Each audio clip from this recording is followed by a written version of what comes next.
木立弘子さん、当時16歳。父、母、姉の4人で暮らしていました。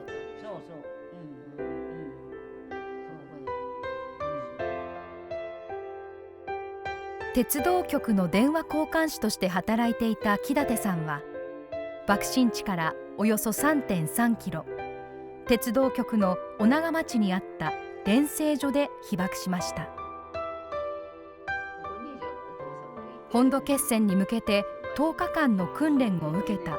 最終日のことでした。光がガラス窓へピカッと光ったんです。ちょっと高いところにあったからね、広島市街中よりもなお光がよう来たんじゃろう思いますよ。落ちた時にはそこのちょっと高いところだけど屋根のあれまで落ちましたからね。教官の命令で裏に防空壕入ろう思うたん。そしたらその防空壕の中へはねこっちの窓、私らが運動場近い窓際におったけ、こっち側の人がもうみんな入っていっぱいなんですよ、防空壕が。ほいで私ら防空壕の中入れんから、もう山へ逃げるしかなかった。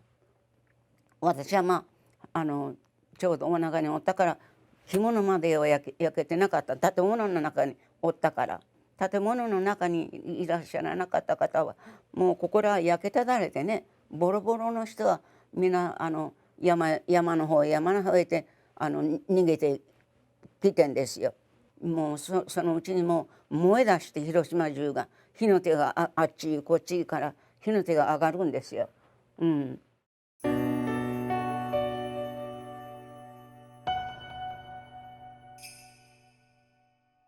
父はお腹まで探し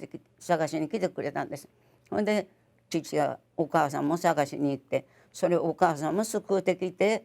お腹で一緒に会うて、お互いに泣き合うようなことですね。よう生きとったよう生きとった言うてね、その晩は山の中で寝たんです。それであくる日は茨市いうところがあるんです、芸備線にね。その茨市に私の父の姉がおったんですよ。ご飯をもろってきたりして、トタンを取りに行ったり、それからちょっとタオルのようなのももろってきたりして助けてくれたんです。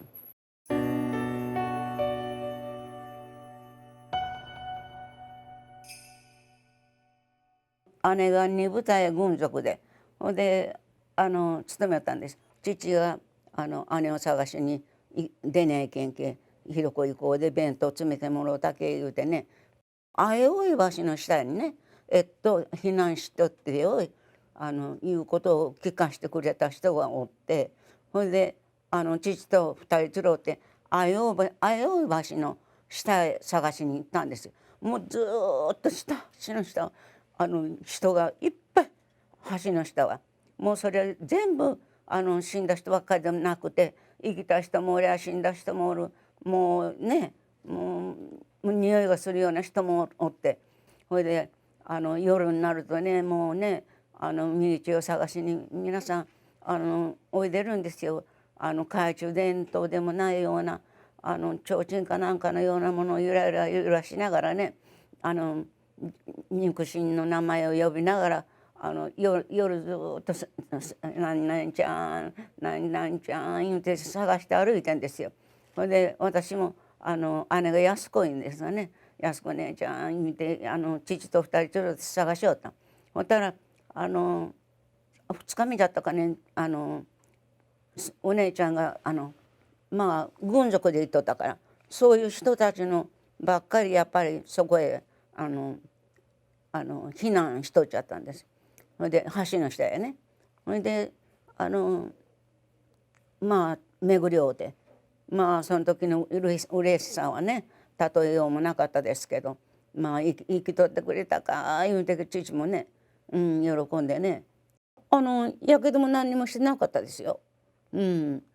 布のようなものを持ってきてね、布やらね。ほいでそれのして茨城の収容するところ個室みたいなのがあったんですよ。そこへ連れて行って、亡くなったと思います。